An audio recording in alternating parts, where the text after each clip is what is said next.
નમસ્કાર વિદ્યાર્થી મિત્રો, આપણી યુટ્યુબ ચેનલની અંદર આપ સર્વનું હાર્દિક સ્વાગત છે. આજના લેક્ચરમાં આપણે ધોરણ 10ના પ્રકાશ અને પરાવર્તનમાં અરીસાના પ્રકારો જેમ કે સમતલ અને ગોલીય અરીસાઓની સમજૂતી શીખીશું. સમતલ અરીસા વડે રચાતા પ્રતિબિંબ અને તેની લાક્ષણિકતાઓનો અભ્યાસ છે તે કરીશું. આ ઉપરાંત બહિર્ગોળ અને અંતર્ગોળ અરીસા વિશે પણ છે તે આપણે પ્રસ્તુત પ્રકરણની અંદર છે તે ભણીશું. આ સાથે અરીસા સાથે સંકળાયેલા કેટલાક પારિભાષિક શબ્દો છે એમની સમજૂતી પણ છે કે આજના લેક્ચરની અંદર આપણે છે તે મેળવીશું. તો ચાલો વિદ્યાર્થી મિત્રો, આજનો આપણો લેક્ચર છે એ હવે આપણે શરૂ કરીએ છીએ. તો સૌ પ્રથમ આપણે જોઈએ અરીસા અને તેના પ્રકારો વિશે. તો કે અરીસા એટલે શું, કોને આપણે અરીસા છે તે કહી શકીએ? લીસી અને ચળકતી સપાટી જે તેના પર પડતા લગભગ બધા પ્રકાશનું પરાવર્તન કરે છે તેને અરીસો કહેવામાં આવે છે. વિદ્યાર્થી મિત્રો, અહીંયા પ્રત્યેક વસ્તુની સપાટી કે જે લીસી અને ચળકતી હોય અને તેના ઉપર આપાત થતા બધા જ પ્રકાશનું છે તે પરાવર્તન કરવાની ક્ષમતા ધરાવતી હોય તો એ સપાટી છે તે અરીસાના નામથી છે તે ઓળખાય છે. આ અરીસાના પ્રકારો વિશે જોઈએ તો અરીસાના મુખ્ય બે પ્રકાર છે. જેમ કે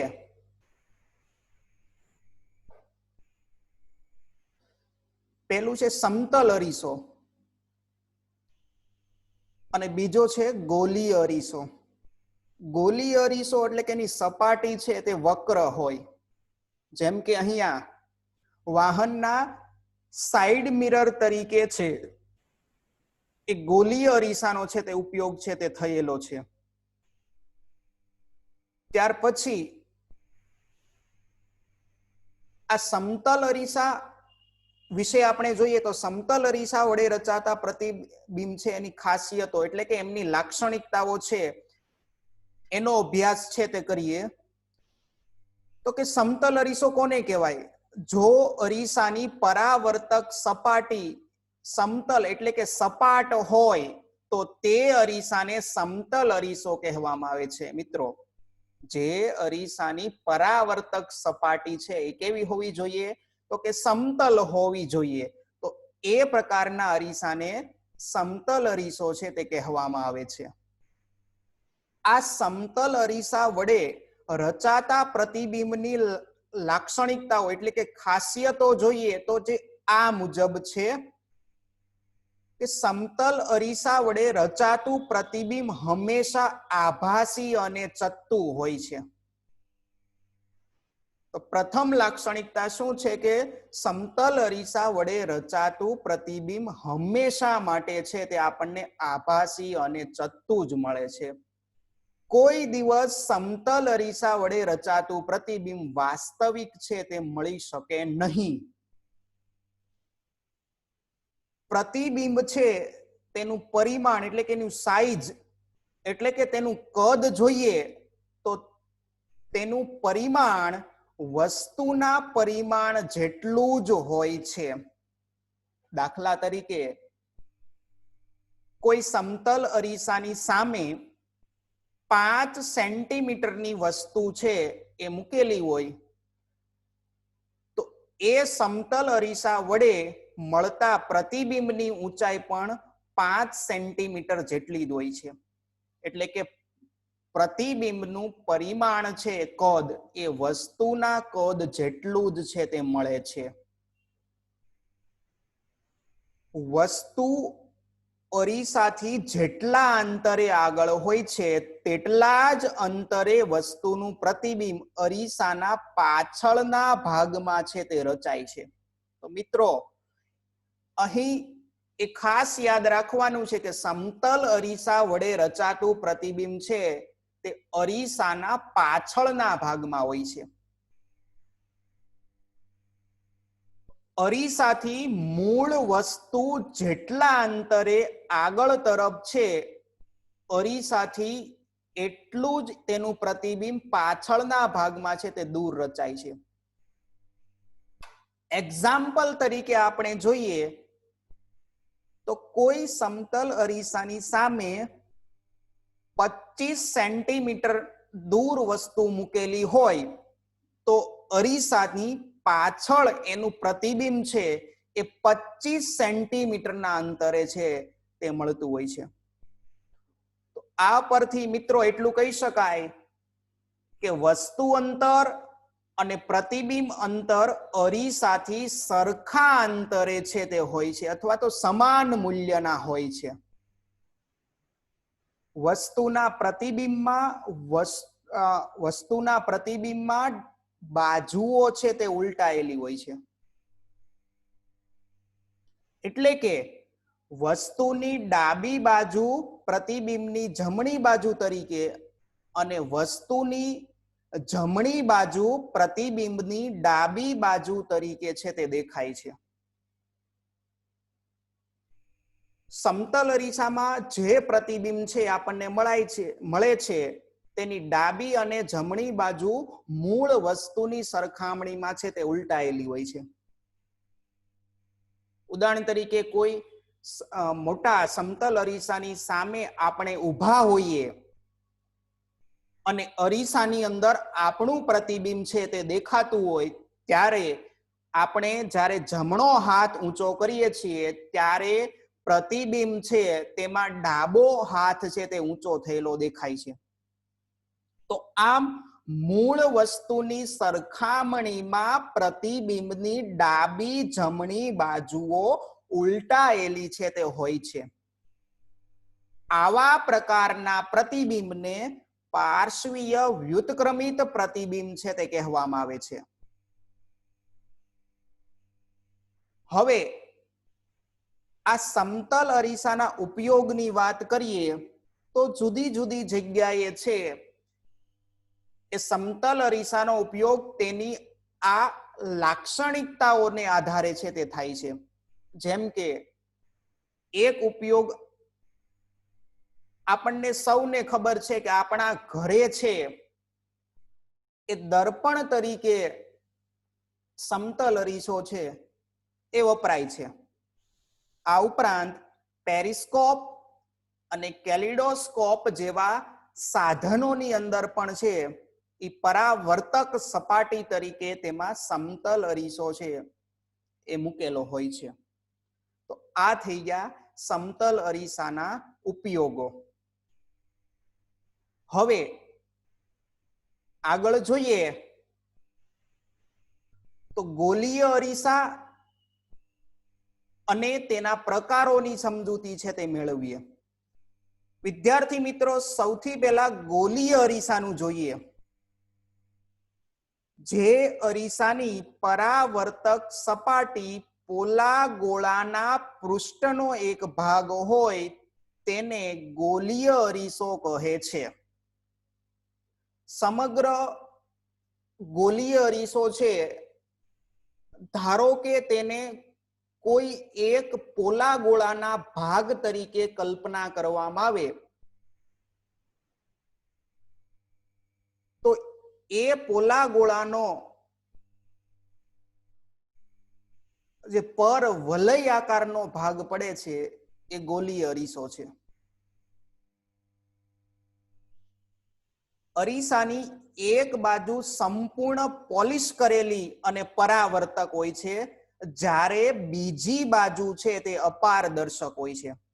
ગોલીય અરીસાની પરાવર્તક સપાટી અંદરની તરફ કે બહારની તરફ છે તે વક્રાકાર છે તે હોય છે. આ ગોલીય અરીસાના પ્રકારો જોઈએ તો ગોલીય અરીસાના બે પ્રકાર છે વિદ્યાર્થી મિત્રો. પહેલું છે અંતર્ગોળ અરીસો અને બીજું છે બહિર્ગોળ અરીસો. આ બંને પ્રકારના અરીસાની વિગતે સમજૂતી છે તે મેળવીએ. તો સૌ પ્રથમ આપણે શીખીએ અંતર્ગોળ અરીસો. જે ગોલીય અરીસાની પરાવર્તક સપાટી અંદરની તરફ વક્રાકાર હોય તેને અંતર્ગોળ અરીસો કહે છે. અહીં એક ગોલીય કવચ છે એ આકૃતિની અંદર આપેલું છે અને તેનો અમુક ભાગ છે એ સપાટીને પરાવર્તક છે એ છે તે કરેલી છે તે આકૃતિમાં આપણને દેખાય છે. આ અરીસાની અંદરની તરફની સપાટી છે એ પરાવર્તક સપાટી દેખાય છે. એટલે આ અરીસો અંતર્ગોળ અરીસો છે. ત્યાર પછી જોઈએ આગળ તો મુખ્ય અક્ષને સમાંતર કિરણપુંજ આ અરીસા વડે પરાવર્તન પામી એક બિંદુએ કેન્દ્રિત થાય છે. તેથી તેને અભિસારી અરીસો કહે છે. આકૃતિમાં જોઈએ તો આ એક અંતર્ગોળ અરીસો મૂકેલો છે. આ અરીસાની કોઈ પરાવર્તક સપાટી છે એ તરફ છે એ કોઈ પ્રકાશના સમાંતર કિરણો છે તે આપાત થાય છે. આ સમયે આ બધા જ કિરણો સપાટી વડે પરાવર્તન પામે છે અને કોઈ એક બિંદુ આગળ છે તે કેન્દ્રિત થાય છે. એટલે કે અંતર્ગોળ અરીસો કિરણોને કેન્દ્રિત કરવાની ક્ષમતા ધરાવે છે, માટે અંતર્ગોળ અરીસાને અભિસારી અરીસો કહેવામાં આવે છે. ઉદાહરણ તરીકે જોઈએ તો ચકચકિત એટલે કે નવી ચમચીની અંદરની વક્ર સપાટી છે એ અંતર્ગોળ અરીસાની જેમ વર્તે છે. નવી ચમચી હોય ચકચકાટ અને એનો અંદરનો ભાગ છે એ અંતર્ગોળ અરીસા તરીકે છે તે વર્તતો હોય છે, જ્યારે બહારનો ભાગ છે એ બહિર્ગોળ અરીસા તરીકે વર્તે છે. હવે મિત્રો જોઈએ આપણે બહિર્ગોળ અરીસો. જે ગોલીય અરીસાની પરાવર્તક સપાટી બહારની તરફ વક્રાકાર હોય તેને બહિર્ગોળ અરીસો કહે છે. અહીં આકૃતિની અંદર એક ગોલીય કવચ દ્વારા નિર્મિત બહિર્ગોળ અરીસો છે તે દર્શાવેલો છે. આ અરીસાની બહારની સપાટી છે તે પરાવર્તક છે.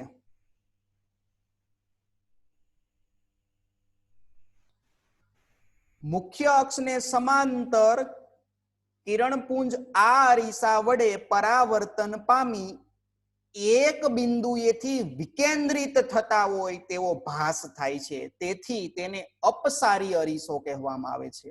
મિત્રો ખાસ યાદ રાખવાનું છે કે અંતર્ગોળ અરીસો છે એ અભિસારી અરીસો હતો, જ્યારે બહિર્ગોળ અરીસો અપસારી અરીસો છે. શા માટે એ આકૃતિ ઉપરથી છે એ આપણે એની સમજૂતી મેળવીએ તો કે આ આકૃતિમાં બહિર્ગોળ અરીસાની એક સપાટી તરફથી કિરણો છે તે આપાત થાય છે, ત્યારે અરીસા વડે કિરણો પરાવર્તન પામે ત્યારે જાણે કે કોઈ એક બિંદુએથી છે એ વિકેન્દ્રિત થતા હોય એટલે કે ફેલાતા હોય તેવો આપણને આભાસ થાય છે. એટલા માટે બહિર્ગોળ અરીસો અપસારી અરીસો કહેવાય છે. ઉદાહરણ તરીકે જોઈએ ચકચકિત ચમચીની બહારની વક્ર સપાટી બહિર્ગોળ અરીસાની જેમ વર્તે છે. હવે ગોલીય અરીસા સાથે સંકળાયેલા કેટલાક પારિભાષિક શબ્દો છે તે જોઈએ. સૌથી પહેલા જોઈએ ધ્રુવ. તો કે ગોલીય અરીસાની પરાવર્તક સપાટીના કેન્દ્રને અરીસાનું ધ્રુવ કહેવામાં આવે છે. અહીં આપણે જોયું કે આકૃતિની અંદર અરીસાના મધ્ય ભાગની અંદર જે બિંદુ છે એ બિંદુને આપણે અરીસાનું ધ્રુવ કહીએ છીએ.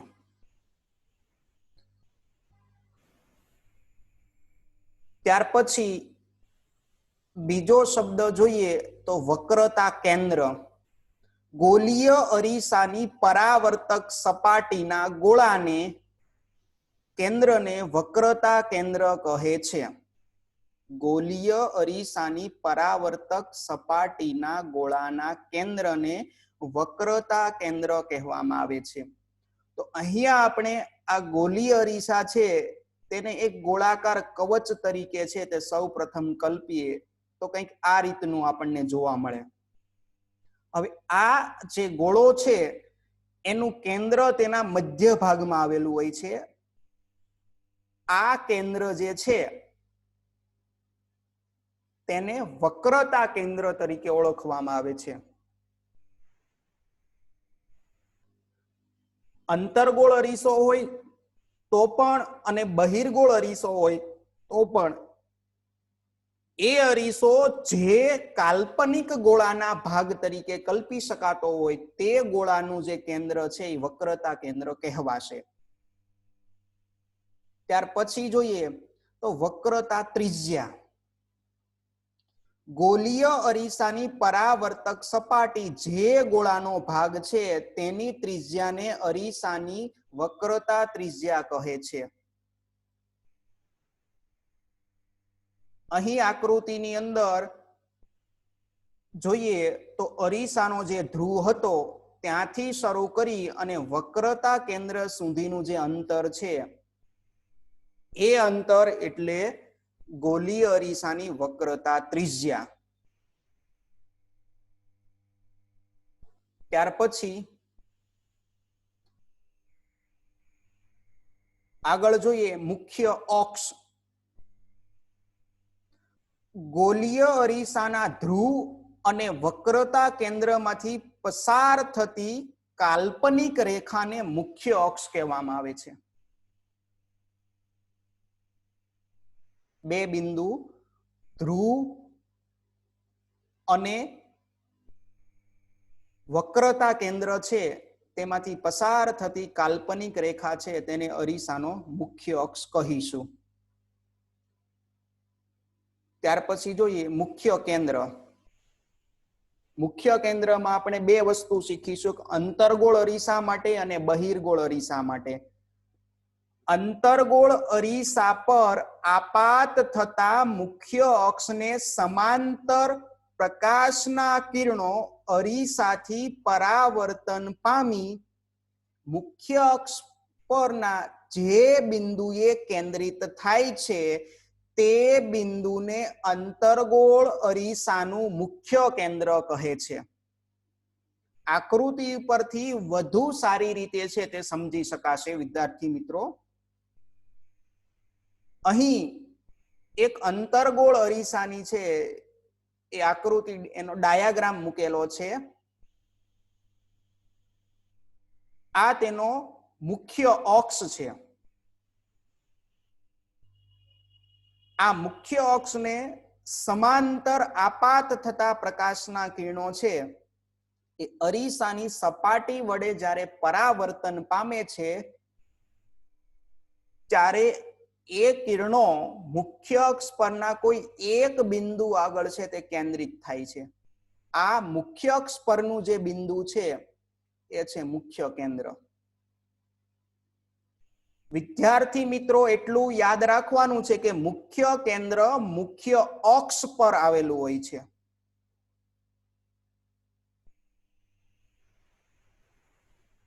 હવે જોઈએ બહિર્ગોળ અરીસા માટે. તો કે બહિર્ગોળ અરીસા પર આપાત થતા મુખ્ય અક્ષને સમાંતર પ્રકાશના કિરણો અરીસા વડે પરાવર્તન પામી મુખ્ય અક્ષ પરના જે બિંદુએથી આવતા હોય તેવો ભાસ થાય છે તે બિંદુને બહિર્ગોળ અરીસાનું મુખ્ય કેન્દ્ર કહે છે.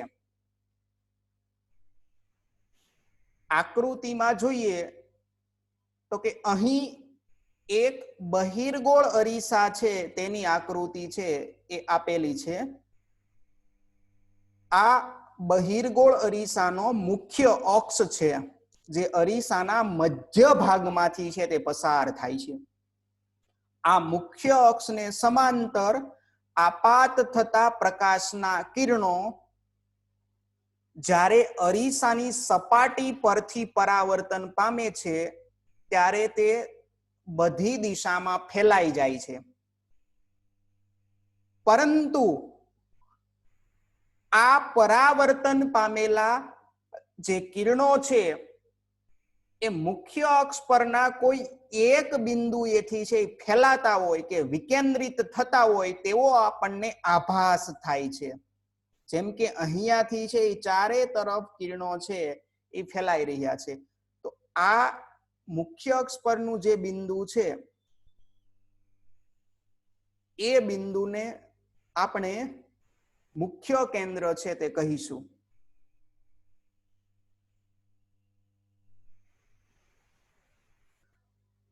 હવે જોઈએ કેન્દ્ર લંબાઈ વિશે. અરીસાની કેન્દ્ર લંબાઈ. ગોલીય અરીસાના ધ્રુવ તથા મુખ્ય કેન્દ્ર વચ્ચેના અંતરને કેન્દ્ર લંબાઈ કહે છે. એની સંજ્ઞા છે એ સ્મોલ એફ છે. ગોલીય અરીસાના ધ્રુવ તથા મુખ્ય કેન્દ્ર વચ્ચેના અંતરને કેન્દ્ર લંબાઈ કહે છે. આ છે એ અંતર્ગોળ અરીસો અને નીચે આપેલો આ બહિર્ગોળ અરીસો છે. આ થઈ એની કેન્દ્ર લંબાઈ. મુખ્ય કેન્દ્ર છે ત્યાં સુધીનું અંતર ધ્રુવથી છે તે લેવામાં આવતું હોય છે. આ છે એ બહિર્ગોળ અરીસાની કેન્દ્ર લંબાઈ છે. અંતર્ગોળ અરીસાની કેન્દ્ર લંબાઈ ડાબી તરફ હોય છે, જ્યારે બહિર્ગોળ અરીસાની કેન્દ્ર લંબાઈ છે તે જમણી તરફ છે તે લેવામાં આવતી હોય છે. હવે જોઈએ અરીસાનું દર્પણ મુખ. ગોલીય અરીસાની પરાવર્તક સપાટીની વર્તુળાકાર સીમા રેખાનો વ્યાસ છે તેને અરીસાનું દર્પણ મુખ કહેવામાં આવે છે. આ સમગ્ર અરીસાની સપાટી છે તેનો વ્યાસ આ છેડાથી શરૂ કરી એમ થી લઈ અને એમ ડેશ સુધીનું આટલું જે અંતર છે એનું દર્પણ મુખ કહેવામાં આવે છે.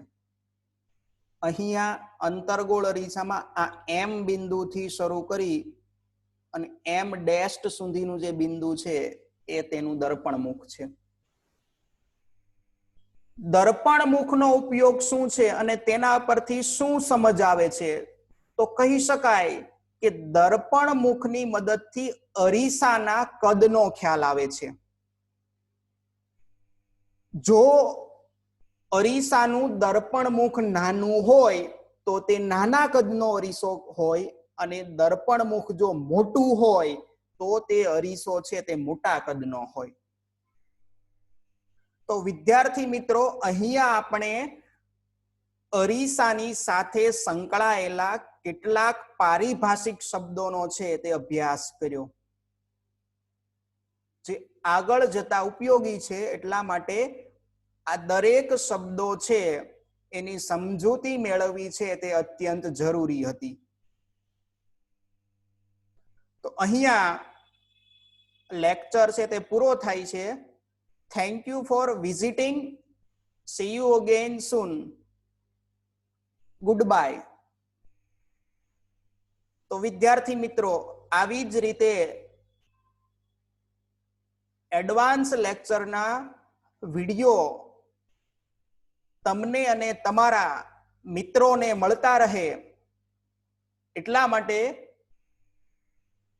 અમારી યુટ્યુબ ચેનલ પિનાકિન લુણાગરિયા ને સબસ્ક્રાઇબ કરો, શેર કરો, લાઈક કરો કે જેથી તમને વધુ ને વધુ વિડીયો છે તે પ્રાપ્ત થતો રહે. Thank you.